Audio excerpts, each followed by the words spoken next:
explicou muito polidamente. Eu vou passar então a palavra para o Alex, em vez de me estender muito, para não roubar o tempo. Alex,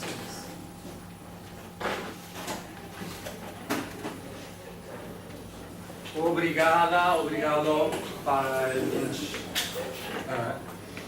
bem-vinda a Salvador, and that is the end of my Portuguese. But it's much more than I spoke a week ago. So I'm going to discuss the relationship between physics and biology, and more particularly physics and Darwinian natural selection. My interest in this subject stems from my interest in and commitment to reductionism. I'm one of the very few philosophers of biology who's unashamed to say they are a reductionist, although I qualify my commitment to reductionism in several ways that I think reflect the reductionism of biologists, but I recognize that the reductionist view that I defend is a minority in the philosophy of biology. And I've wondered about why there is so much resistance to it, and how I could reduce the resistance to it. I think that if we see that there's a close relationship between well-established principles and laws in physics and the most central theoretical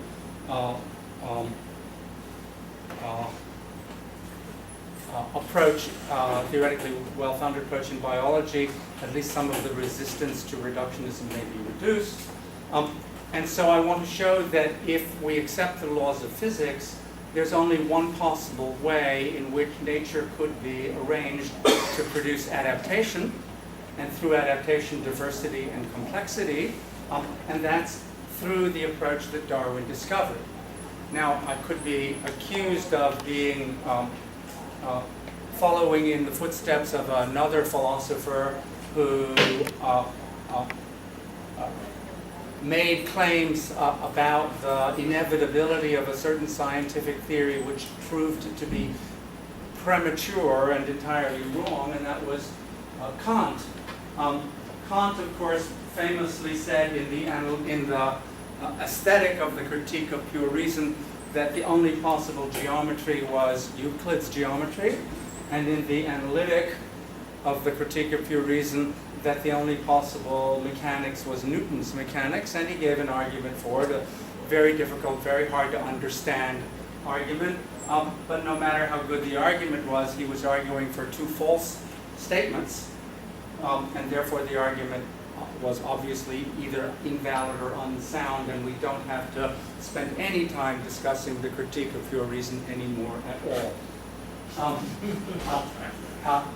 So I wanted to argue for a claim that may be just as likely to be overtaken by events as Kant's claims about geometry and physics.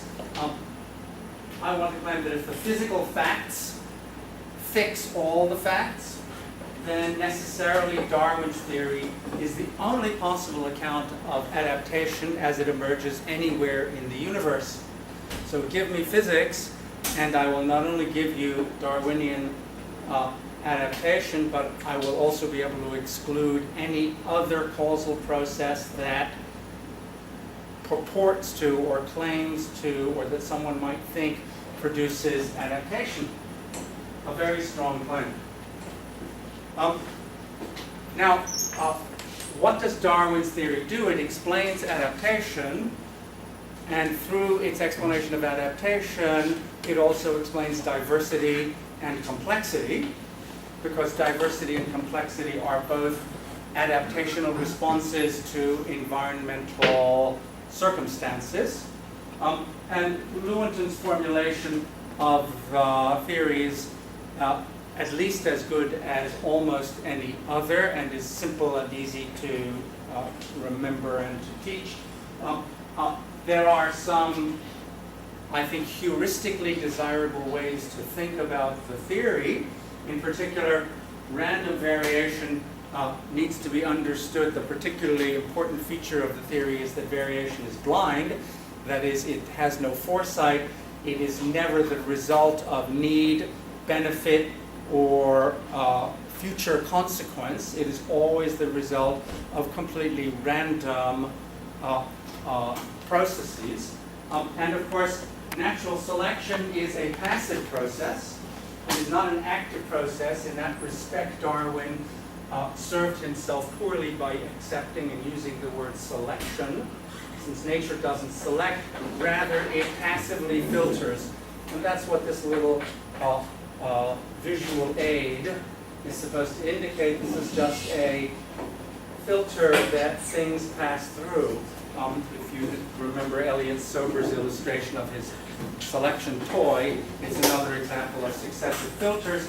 And the importance of environmental filtration as the way of understanding natural selection is the passivity of the process of natural selection is probably the most important feature of the process, that it's passive, not active in any way, and of course that the variations are not produced as a result of any need, benefit, or opportunity, but only as a result of random processes.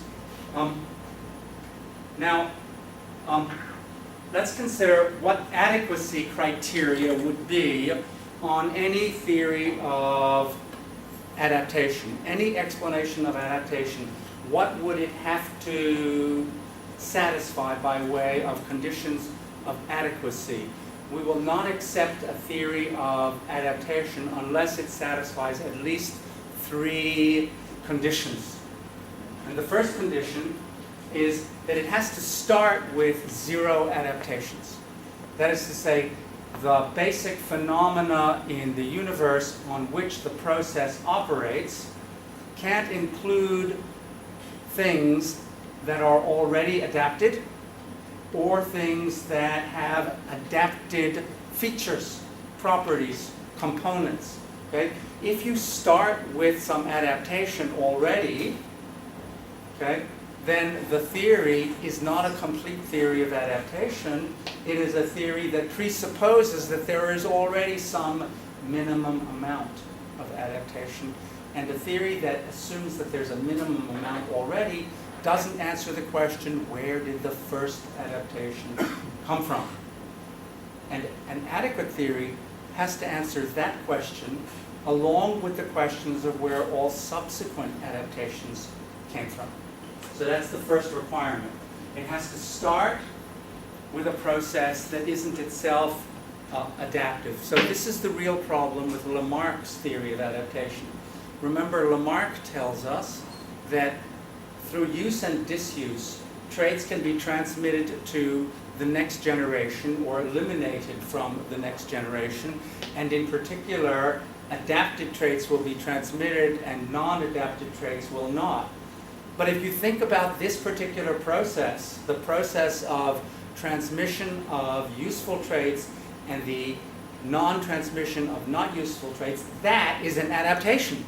It would be great to have that feature. Okay? In fact, we have it to the extent that we use learning as opposed to genetic encoding of traits. But the first question that one would ask Lamarck is, where did this wonderful device for producing subsequent adaptations come from? It itself is an adaptation. So the problem with Lamarck's theory is that it fails this first test. Secondly, any theory in biology or chemistry must be consistent with, must be compatible with theories in physics. Why?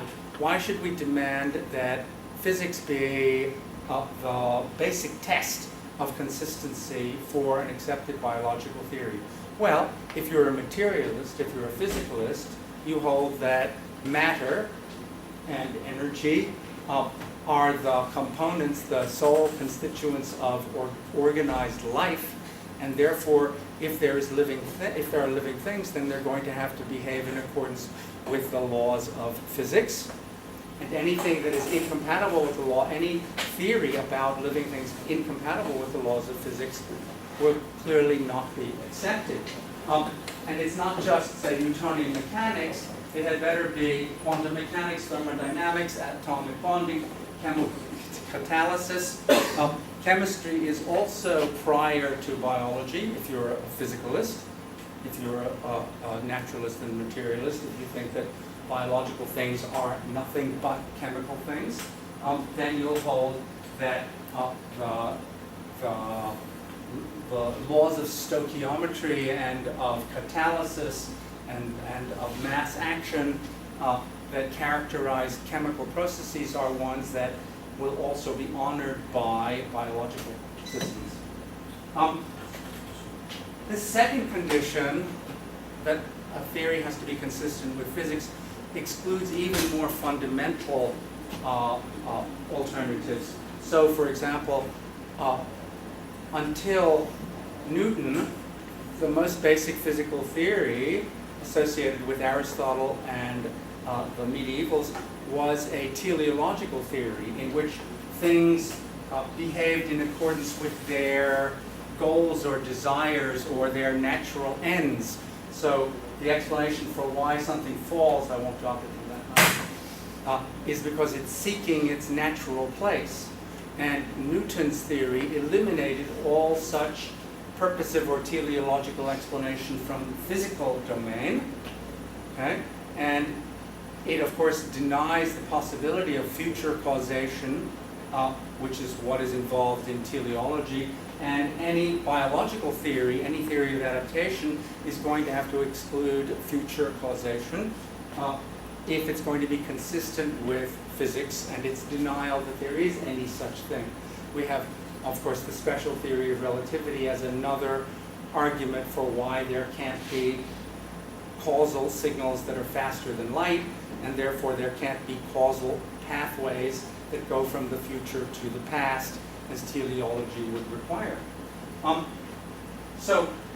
These are things that physics excludes as available resources for a biological theory of adaptation. But there's a third requirement.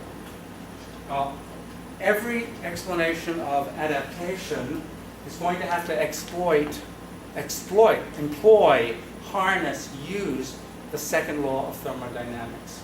Okay? Why is that? Now, here I'm going to make some strong claims about the nature of the universe, claims that I think are fairly well accepted in philosophy of physics. Particularly that the source of all asymmetry in the universe is the second law of thermodynamics. The fundamental laws of working of the universe, whether they are Newton's or quantum mechanics laws, are temporally symmetrical. That is to say, you can derive from the current state plus the laws of nature all future states and all past states of the universe, okay, equally well, because there's no particular signature of the past and the future in the universe. It's a block universe.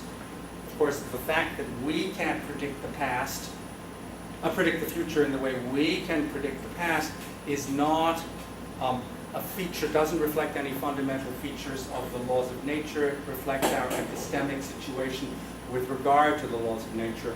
But if you look at the Schrödinger wave equation, for example, the amplitudes in the past, the probability amplitudes in the past, fix the probability amplitudes in the future, and vice versa, the probability amplitudes in the future fix the ones in the past. Okay? Evolution, however, is clearly an asymmetrical process. It's a process that moves from the past to the future and not from the future to the past. And the only thing in physics that would drive, that would provide the motor, the force for such an asymmetric process is the one law of nature, physical law, that is asymmetric, the second law of thermodynamics, that tells us that entropy will probably increase over time. because it is the sole asymmetric physical law, some philosophers of physics have argued that the second law of thermodynamics is not a law at all. It's the consequence of the symmetrical laws operating on the initial conditions of the Big Bang, the highly organized, very orderly initial state of the universe, which then, as a result of cosmic inflation and subsequent expansion, produces, as an asymmetrical process, our universe, where the laws of physics could just as well have moved us in the opposite direction if we had started not from a highly organized position of the Big Bang. So I don't want to dispute whether the second law of thermodynamics is a law, a basic underived physical law, or whether it is a derived regularity that is the result of the operation of symmetrical laws plus the initial conditions of the Big Bang.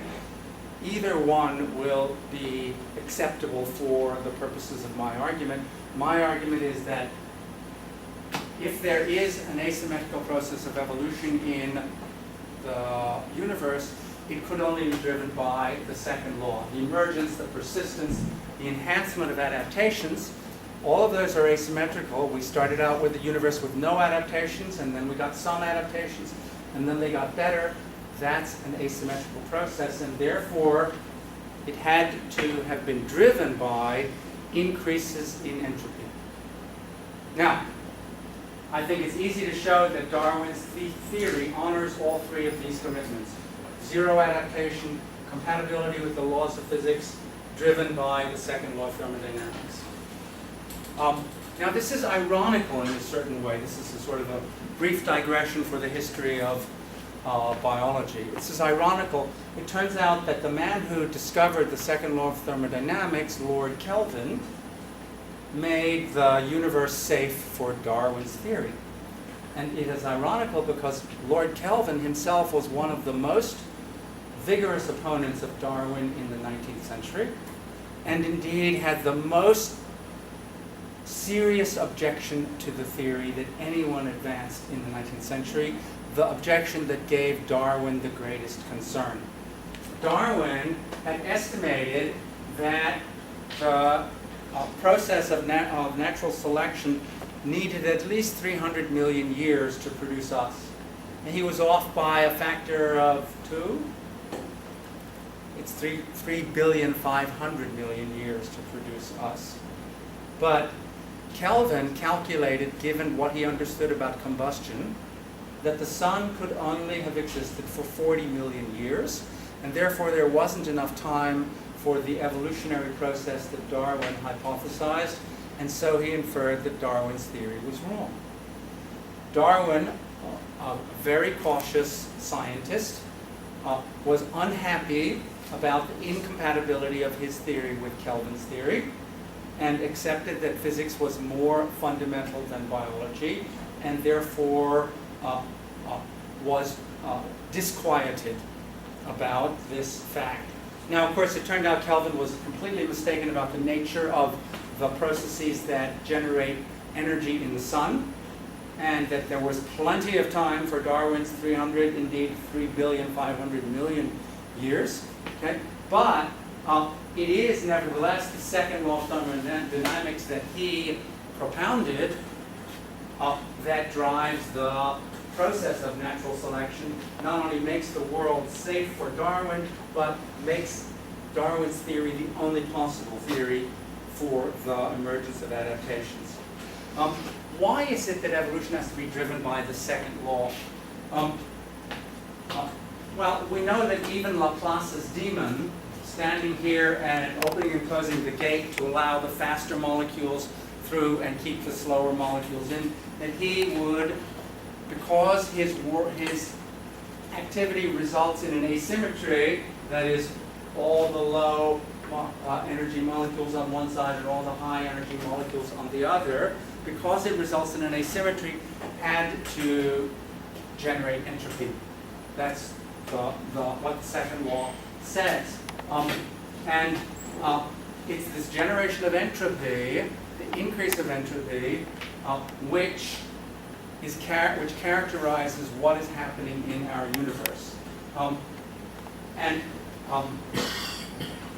It means that wherever there is organizational order in a local area, there's got to be some increase in disorder or entropy in some other area, region that contains the region of local order. It's obvious that evolutionary adaptation is asymmetrical. Consider as simple a case as the continual increase in the length of the neck of the giraffe over 60 or 80 or 100 million years, in which you start with short-necked giraffes and end up with very long giraffes. So now, it's obvious that Darwinian natural selection starts with zero adaptations, builds adaptations non-teleologically, and operates via the second law of thermodynamics.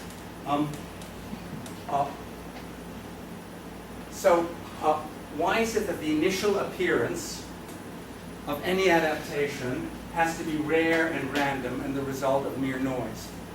And why? Because if you started with an adaptation that existed, that came into existence for any other reason than complete random chemical processes, it would violate the first condition. Okay? The first condition being the zero adaptation condition. It's pretty clear that the earliest adaptation that anything could have has to be the result of the general mixing of fundamental atoms, molecules, at some relatively early stage in the history of, say, any particular region like this planet.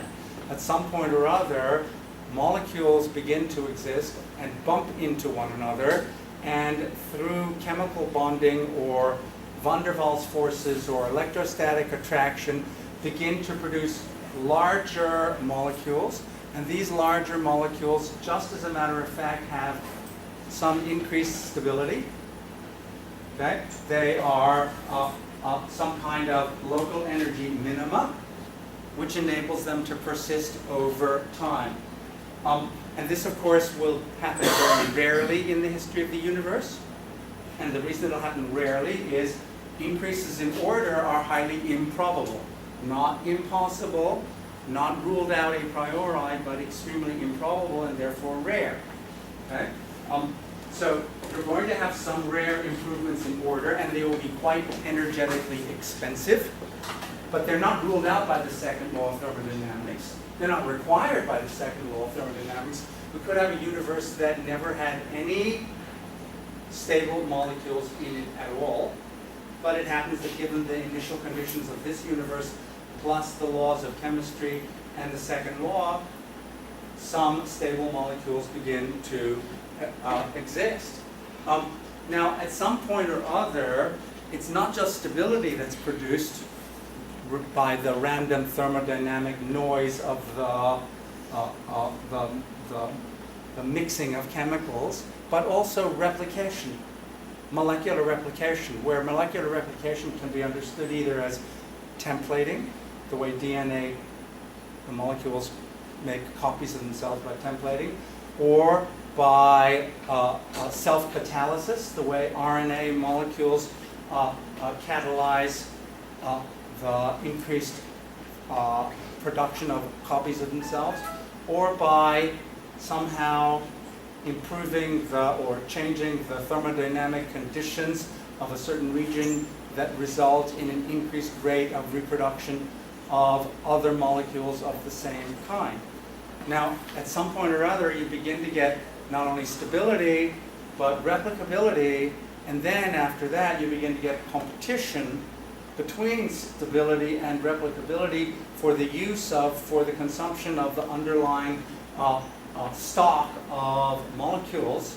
And this process, of course, is the beginning of the incipient process of adaptation by slight, random, rarely beneficial variations, what we, of course, in genetics call mutations.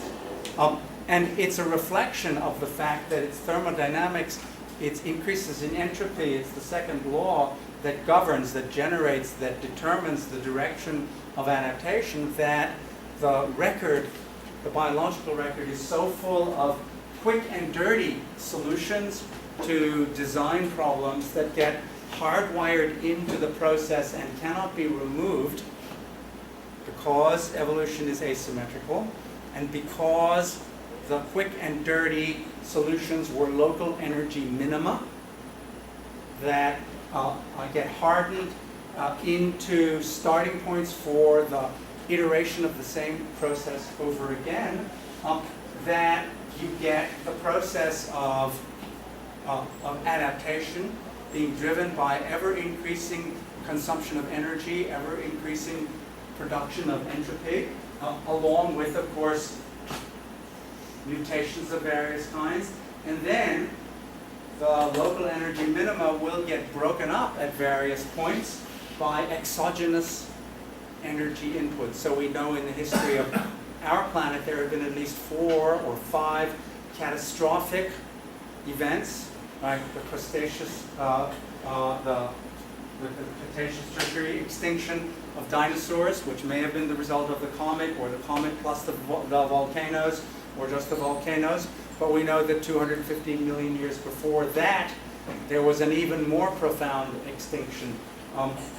Or if we go back even further to the point where life went from being anaerobic to aerobic on this planet as a result of the buildup of oxygen that could no longer be dealt with by the anaerobic bacteria as waste, and completely changed the biota of the planet by the imposition of an external energy consideration.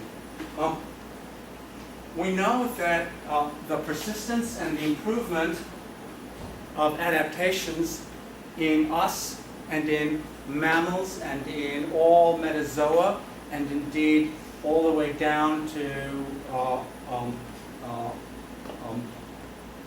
single cellular organisms, that it's extremely wasteful. If you think about the high cost of high fidelity hereditary information and its transmission, you'll see that nature could have figured out a cheaper way of making exact copies, and the way it has figured out of making exact copies is tremendously wasteful. So there are, at least the last time I checked, 16 different error-correcting polymerases operating on our DNA to remove random errors and to prevent folding and sticky loops and other kinds of errors. And the cost of keeping our DNA free of these errors is extremely great, okay? Especially when you think about the fact that it enables us only to produce, under normal circumstances, no more than 1 copy of ourselves, or the females to produce 2 copies, 1 for the male and 1 for the female. Sex itself is a wonderful example of the wastefulness of the process of natural selection. You know, when we think about the beauty of Darwinian design, what we really ought to think about is what a mess the Darwinian process is, how wasteful it is of order and information. Parthenogenesis, we all know, would be a far better way of saving information, of minimizing entropy production. When, for example, in fish or in frogs, you produce millions and millions, far more, orders of magnitude more sperm than males, human males produce, and ova, even more, even exponentially more ova than human females produce, and you still get the same number of offspring that humans get. Half the information is wasted in every generation in meiosis, and the investment for simple replacement, okay, reflects at every stage of the process the operation of the second law of thermodynamics, the increased global waste in order to preserve local order. So the asymmetry is being driven by ever-increasing disorder. The later processes, the processes of us metazoans, are even more wasteful in assuring the reproduction of examples of us than the processes that are involved in asexual or parthenogenic reproduction in the past. Well, what does that mean? It means that not only is Darwin's theory the most well-established theory, the theory that is consistent with the evidence, the fossil evidence, the DNA sequence evidence, the experiments in natural selection in the laboratory. It's not just that it's compatible with, and indeed more strongly confirmed by this data than by anything else. It's also the only theory that could possibly explain the data consistently with physics. The only theory that honors the requirement that we start with zero adaptations, and we have to start with zero adaptations because the universe itself has no purpose, nor did anything in it have a purpose, nor nothing in it was organized in order to, or to be suitable for, to be adapted to any condition. And there's no future causation drawing out of the past things organized in a way that would ensure their persistence and their reproduction. It's an asymmetrical process, and the only source of asymmetry in the universe is the second law of physics.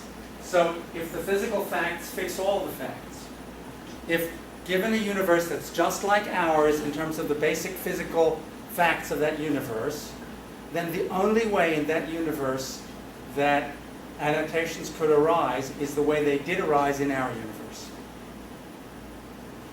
And that's quite a strong result. It says not only is Darwinian natural selection sufficient for adaptation, it's necessary for adaptation.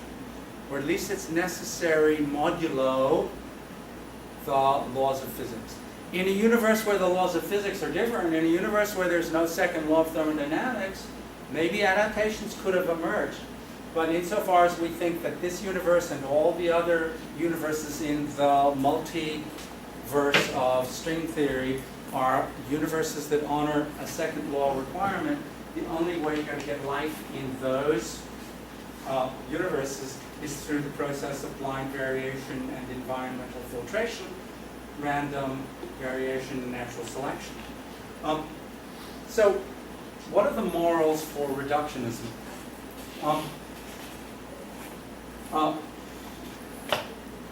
There are two arguments that are widespread among philosophers against reductionism. Now, let me jump. I'll come back to this slide in a minute. Reductionism is a substantive thesis about the nature of reality. That is, it's a metaphysical thesis. Maybe the word metaphysics has a nasty overtone in some philosophical communities, especially those that are dominated by the heritage of positivism. And maybe it has a nasty, an unfavorable tone among biologists who certainly don't want to get involved in metaphysics. Okay? But all I mean by metaphysics is, by contrast with epistemology, a metaphysical claim is a claim about the nature of reality. An epistemological claim is a claim about the nature and extent of our knowledge. And reductionism is a claim about the nature of reality. It says that the levels of organization and the levels of at which we discover regularities are related together in such a way that regularities at the lower levels explain the regularities at the higher levels. The opposition to reductionism asserts that there are autonomous levels of regularity at higher levels. I mean, everybody sort of who's in the debate is a physicalist. Everybody thinks there's nothing but physical matter, but the anti-reductionists think that physical matter arranges itself at various levels of organization in such a way as to produce novel regularities that cannot themselves be fully and completely explained by lower level regularities, and which themselves explain. So the higher level regularities do explain, and they explain autonomously from lower level regularities that might explain them, and thereby transitivity explain the phenomena which they explain. And there are two arguments that the anti-reductionists give for this view. The first is the well-known argument from multiple realizability, right, which is that the same higher level regularity may be the result of a multitude of different lower level processes, and by focusing on the lower level process, you fail to see the higher level process, which is autonomous from them, because it could be realized by many, many different lower level processes. And the second is that the levels of organization, the higher level traits of organisms, are produced by the process of natural selection, and the process of natural selection is not itself reducible to physics. So there are two arguments here: the argument from the multiple realizability of higher level regularities from lower level components, and the fact that the higher level regularities either are themselves principles of natural selection or exist and obtain owing to the operation of the principles of natural selection. So now, if you think about it, what I've suggested here today undercuts, reduces the force of both of those arguments for anti-reductionism. First of all, multiple realizability is going to turn out to be an inevitable and unavoidable consequence of the operation of the laws of physics. If you take the laws of physics as giving us blind variation and natural selection, Darwinian processes, and that's what I've argued for the last 40 minutes, then it's clear that whenever processes have the same effects with different underlying structure, that they will be equally selected for. It's clear that if you have many different ways of producing the same outcome, and that outcome is equally advantageous, equally adaptive, then all of the underlying mechanisms that produce a single adaptation will be equally well selected for. And to the extent that many different physical arrangements can, given the laws of physics, produce the same effect, right? Natural selection will allow for the persistence of these multiply different ways of producing the same outcome. So consider the wing.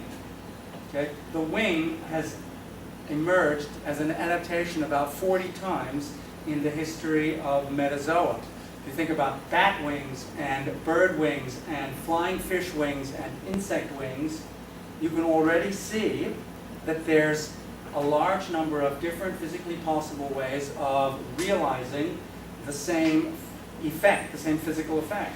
Okay? If, owing to the operation of thermodynamics on a wide range of differing ways of organizing matter at a certain point in the history of development, you begin to produce things that exploit the same physical principles, it won't be surprising that they all, in spite of their physical differences, will persist over time, okay, provided they all honor the same laws. So we should expect multiple realizability in a universe in which the adaptations are driven by the second law operating on local energy minima. Okay? Well, the second point is equally obvious. If it turns out that the only way that adaptations could emerge it is by a process of a sort compatible with the second law of thermodynamics, the process that Darwin discovered, then of course all of the regularities at the higher level, which are themselves the result of the operation of Darwinian processes, will ultimately be explained by physical processes. Since Darwin's discoveries, the regularities that he's discovered, turn out to be just examples of instances of the operation of physical processes. Now,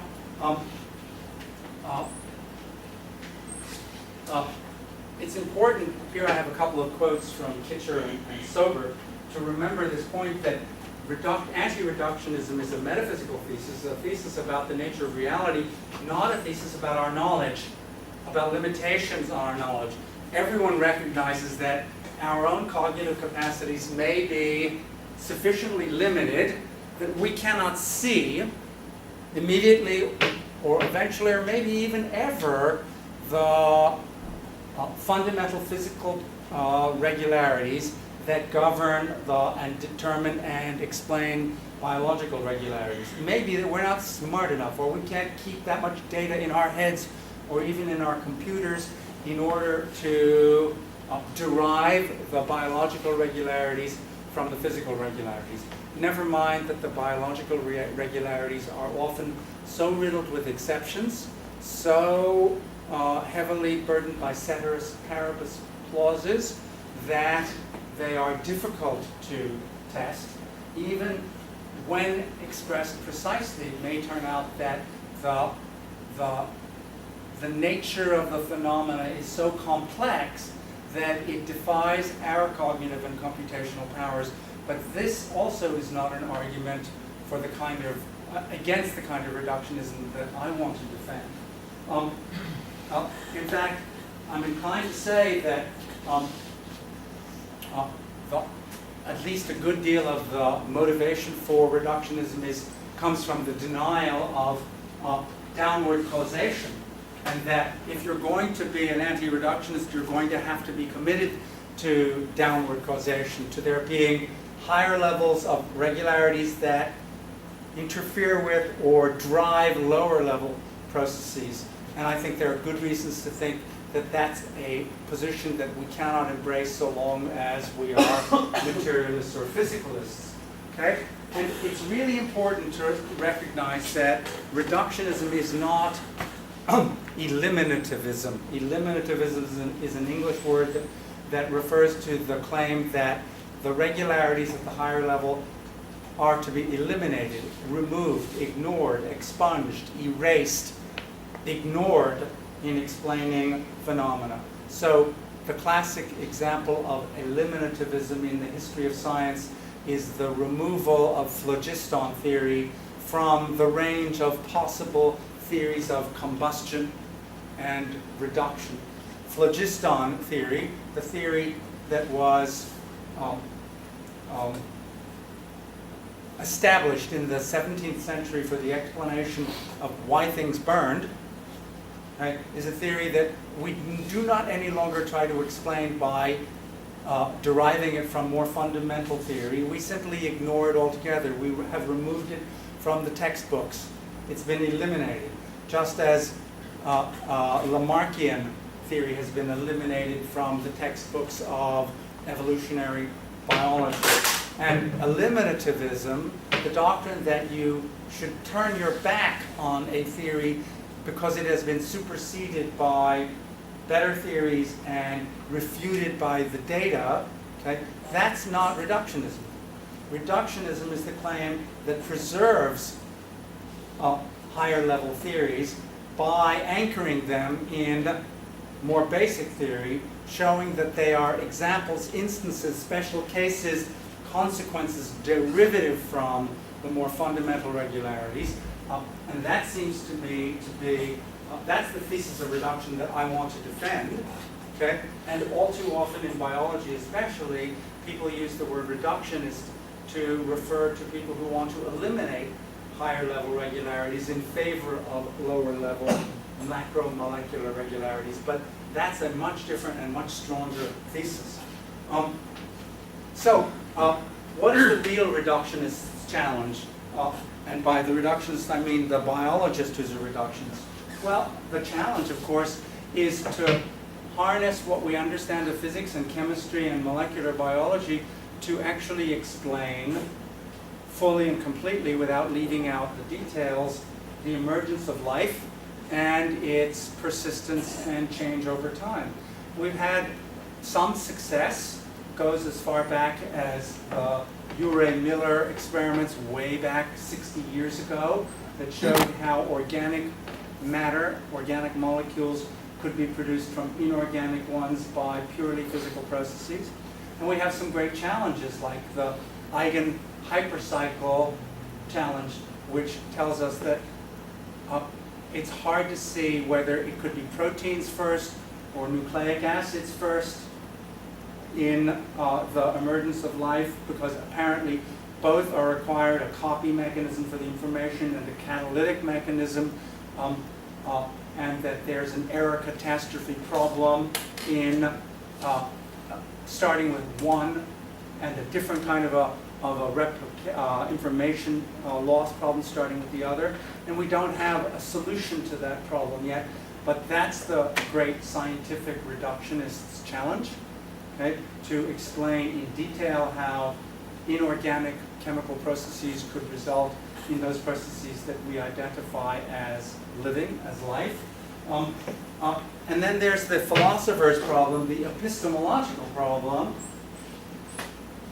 that we philosophers have of identifying the ways in which the relationships between theories at lower levels and theories at higher levels enable the ones at the lower level to explain and to vindicate, to sharpen and to correct the theories at the higher level. And the only way you're going to do that is by assuming that there are ways which, as our knowledge base and our techniques improve, that will enable us to do that. And the only assurance that we can do that is a commitment to physicalism, to the claim that the physical facts fix all the facts. And that's the end of my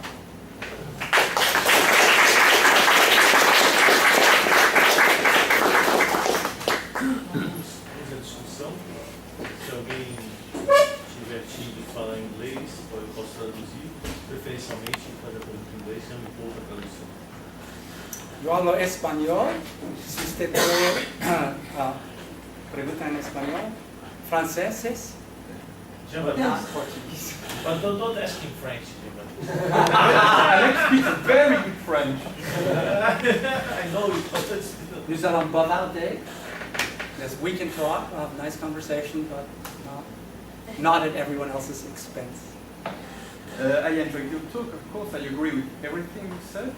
And I just have a question. I have a vague idea of what natural selection is, because it's a concept which is rigorously defined. It's a formal concept. But when you say that natural selection is the only process which satisfactorily can generate and so account for adaptation, I realize that I'm not sure that I know what adaptation is, because what's your definition of adaptation, and are you sure that it's defined in such a way that it cannot but result from natural selection? So, and are you sure that adaptation is a rigorous concept which has one meaning? So, I think I'm probably not required to give such a characterization of adaptation. I think I could give a characterization or definition of adaptation that would work for almost all cases that we would describe as adaptations. But I'm sure that a smart, resourceful biologist could find a counterexample. I'm inclined to say that an adaptation is anything that solves a design problem, where design problem is itself a metaphor that also needs to be unpacked, defined. And the trouble with it is that there are as many design problems as we can imagine threats or opportunities confronting an organism or any biologically interesting system. And now we have to define threat and opportunity, and that provides still a further problem. So the demand for precision in the definition of adaptation is on the one hand difficult to meet, and on the other hand, in my opinion, not one that we really require, must meet, so long as someone once said, an American Chief Justice of the Court, that he didn't know what obscenity was, but he knew it when he saw it. And it may well be that so long as two biologists agree that something is an adaptation, that's all that's required for the theory to come into play. Now, I am, however, open to someone giving me a more precise definition of adaptation. Sure. Yes, thank you. I must ask the question because for me, adaptation is not something to be, it's not a fact to be explained. It's a perspective in biology. That is to, adaptation is cheap talk, and at best it is a program, a heuristics, which helps us asking, well, what is it good for? But it's not something really strong, because you can say, let's say mediatic drive, for instance. If you begin to ask, is it really an adaptation? You have to say for what? What is it? Is it for the segregation distorter? Is it for something else? And what is really interesting is what are the selective pressure favoring and counteracting the spread of the segregation distorter. And these are the biological questions which are linked to natural selection. Adaptation is mostly a teleological perspective. And in this sense, there is a very famous statement or rule, which is fundamentally a heuristics that organisms are expected to maximize their inclusive fitness. It's not a very rigorous statement, because you can find many mathematical exceptions for this statement. But it is a perspective which helps us discovering interesting facts. So what I mean is that I see no problem in saying that every adaptation is generated by the natural selection. But the problem is with the explicandum. What did we learn when we said that if your definition of adaptation in fact strongly depends on natural selection, since what you mean ultimately is that it increases the fitness of his bearer. So let me very briefly respond to that. One way to respond is to simply say that adaptation is an abbreviation for a relational term. X is an adaptation for Y with respect to Z. And it may well be that so understood adaptations are objective facts about organisms, traits, and environments, and not merely a heuristic concept associated with a research program.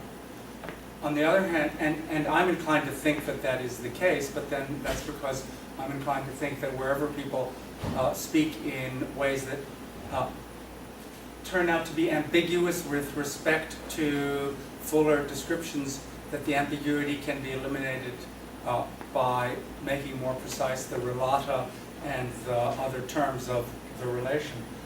But even if you're right, okay, I think that we can accommodate that view about adaptationism as a mere research program to everything I've said, okay, and still preserve the demands of reductionism. There's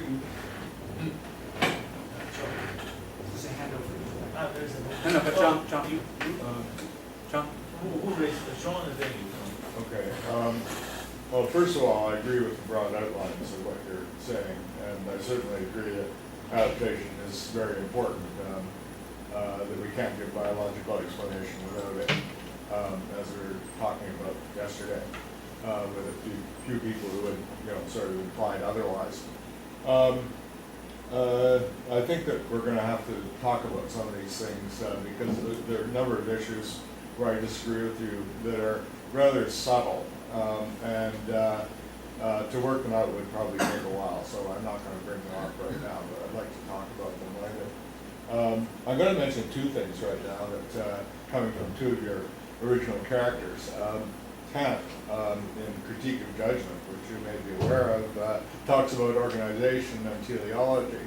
There will never be a Newton for the blade of grass. Well, he says something he said 20 years before the Newton for the blade of grass was born. Yeah, but he says that we need a new notion of causation to explain organization, and some people at least have taken this to be satisfied by accounts of self-organization, which are based in thermodynamics and produce asymmetries in the same way. So actually it's part and parcel of your overall argument. And eventually those things have to be selected in order to be retained. That brings me to my second point about Darwin. Darwin, in the 6th edition, has a introductory passage to, I can't remember what chapter. This is the edition where he threw God into the last paragraph. Well, no. But go on, I'm just being nasty about the 6th edition. Brilliant scientists make brilliant mistakes, but I don't think this is a mistake. He says that selection is important, but production from the organism is also important, and probably more so. Now you could take that as just variation and blind variation, but again, self-organizationists like myself tend to think that this production of order from the organism is an important aspect of the overall picture. Now this doesn't contradict the overall picture of what you're saying. It just says that there's something more important going on than just natural selection producing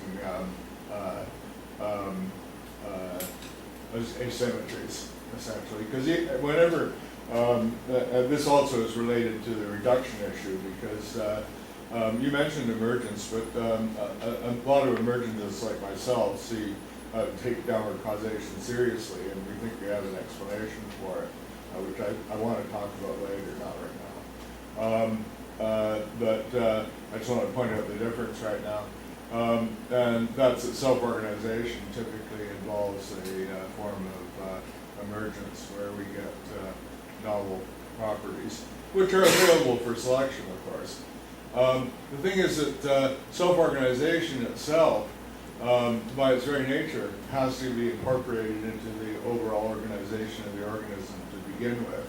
So it already, and this is the other place where we disagree, you want to base function on selection, whereas I would take the more European, South American, Matrona and Varela stance, that the organization is the basis of function. So the organization appears first, and then if it's strong enough, then it gets selected. So, like I say, there aren't vast differences between our view. They're more subtle. But I would agree that everything is physical, for example.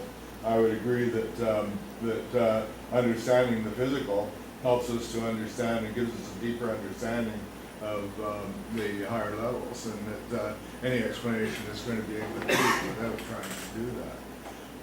But on the other hand, I think that it's mathematically impossible to give a complete explanation of emergent phenomena from a strictly physical point of view, or a component point of view. So I think one of the major challenges for the physicalist reductionist is to accommodate self-organization. My own attempts to do so have largely been devoted to showing that Stuart Kaufman's kind of self-organization is just a very simple example of a Darwinian process. Yeah, right. And as I said yesterday, I'm inclined to agree with you. I think he's uses two notions of self-organization. In his tighter arguments, he uses one which is exactly subject to the complaints he made. And then he says things that use a broader notion, which is more like what Donald Campbell was talking about. Now, I want to make just one more Yeah. reply to you and then get on to Franco's question there. But I am so thoroughly and completely mad dog Darwinist that I'm prepared to argue that in cases of a non-genetic adaptation, when organisms find themselves in self-organized, relatively adapted circumstances, as in, for example, human culture, that's a case of cultural Darwinism. I think there's no teleology anywhere, including in our minds. Yeah, well, I think we agree with that, yeah. I'm not sure if you have answered this, but I have to. A little louder.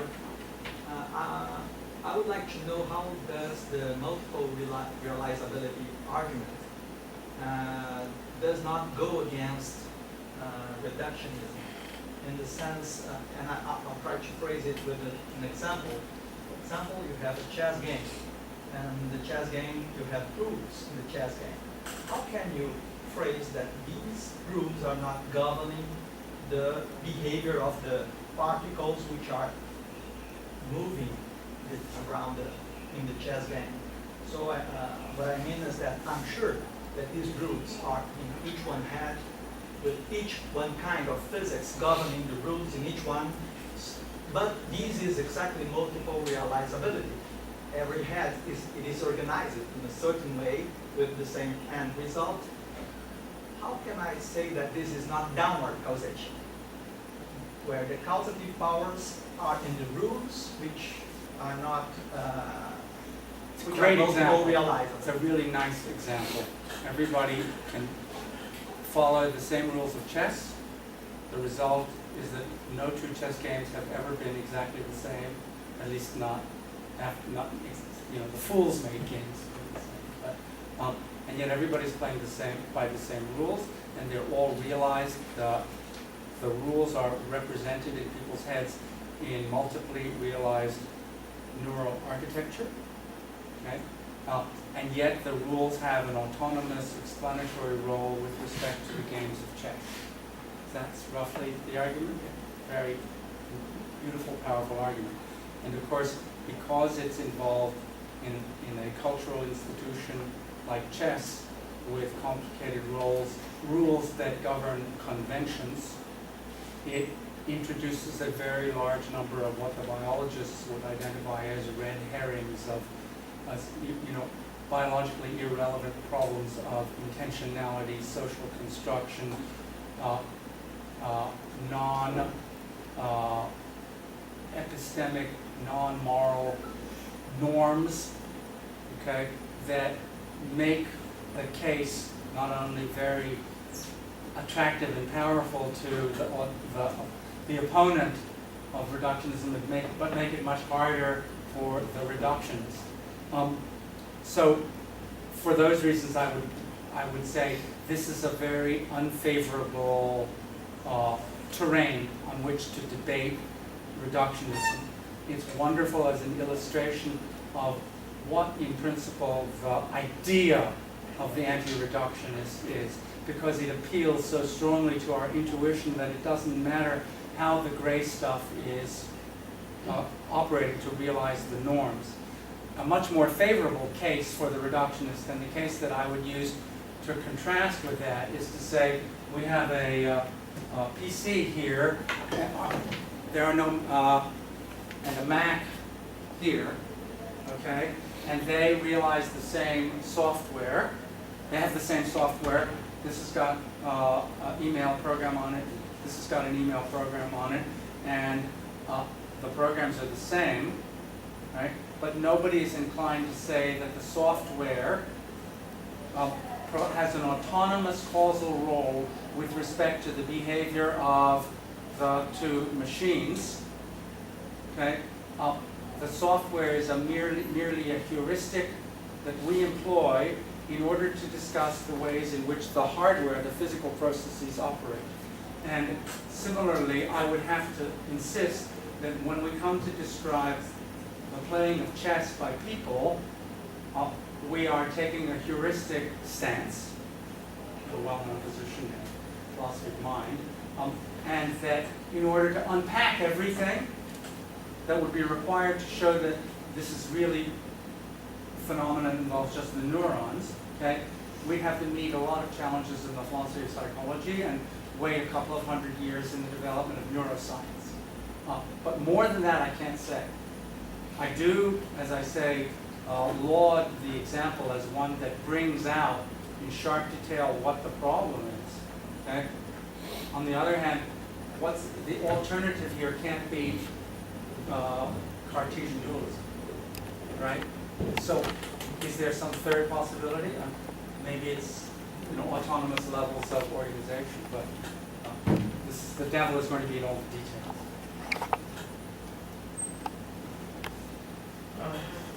Alex, I don't know if this is a question, perhaps more of a commentary. Is that you define anti-reductionism, reductionism in ontological terms. That's fair enough. But certainly, when it comes to the discussion in the scientific community, ontological reductionism gets mixed up with epistemological, methodological reductionism all the time. And I think one good thing is to try, is a different problem, is to try to make clear when it is adequate to pursue reductionism, methodological and epistemological, and when it is not. And then I always think when you argue about the fact that lower level regularities, when they are explained, deepen knowledge, I always feel we need some qualification there. Because it deepens knowledge, but not always deepen knowledge. At some point, they stop deepening knowledge. And I think this has to do, and you know that I don't agree about our word causation. I think it's not the right concept. But there is something very important captured by the concept that I try to frame in other terms. And I think what is important is when I have a lower level regularity and it is explaining a higher level regularity, it can only do so because there is this causally relevant property, which is the spatial-temporal organization that harnesses the lower level regularities. And I would say then, to finish the argument, that when we lose track of the spatial-temporal organization, our models, as we go down explaining, then stop deepening the knowledge. And so this qualification, I think, is important, not because it harms you as basic physics, but because in the scientific community, it blocks the conflation between ontological reductionism and epistemological and methodological reductionism. And just on a note, since I started working on reductionism, and I was a very strong anti-reductionist, but then I came to the conclusion that that's not about flags, it's about arguments, so it depends on the cases, I think. My motivation was always epistemological and methodological, and I didn't have much of a problem with ontological reductionism because I'm very hard-nosed and physicalist. But I think in the scientific community to block this conclusion it's very easy for a physicist to say, well, physics is the fundamental science because he's talking about ontological reductionism, and then he goes and says, well, when you go to biology, physicists will do a much better job in explaining biology than biologists do, but that's wrong. So there are 2 points I want to make here. First, this threefold distinction that Charvel makes is very important: ontological or metaphysical reductionism, epistemological and methodological reductionism. So most modern biologists don't care about ontological reductionism or even epistemological reductionism. They probably haven't even heard the word. But everybody is a methodological reductionist. What that means is you have a phenomenon that you identify at some level of organization. You look for your method of dealing with it, of explaining it, is to try to take it apart, mechanism of some kind, to find the components of the system which produce the behavior, and that's methodological reductionism. And they don't pretty much care about the other two theses. The thesis of, does our knowledge always increase by reductionism, and is the whole always nothing but the component parts organized in a certain way, the ontological Why is the ontological claim important? Well, because if someone asks you as a methodological reductionist, why are you pursuing this method of reduction, you have to have an explanation that justifies your attempt. Since your attempt has not yet been successful, you have to have a good reason for trying, right? I think the best, and in fact the only explanation for why your reductionist methodology is the one to be used is ontological reductionism as an explanatory foundation for methodological. Okay? Now, whether you're an epistemological reductionist depends, I think, on the character of human cognitive and computational limitations. If we were much smarter, if we could carry more significant digits in our heads, if we could do calculations more accurately and more quickly, then I think that the losses that you identify that may occur in explanatory reduction would be reduced or maybe eliminated, so that your claim about the limits of epistemological reduction are reflections of our cognitive and computational limitations. And I'm perfectly happy to grant that there are such cognitive and computational limitations. But you're assuming that the problems are computable. Yes. Now, and Yeah, John that's a made big a problem. point That's in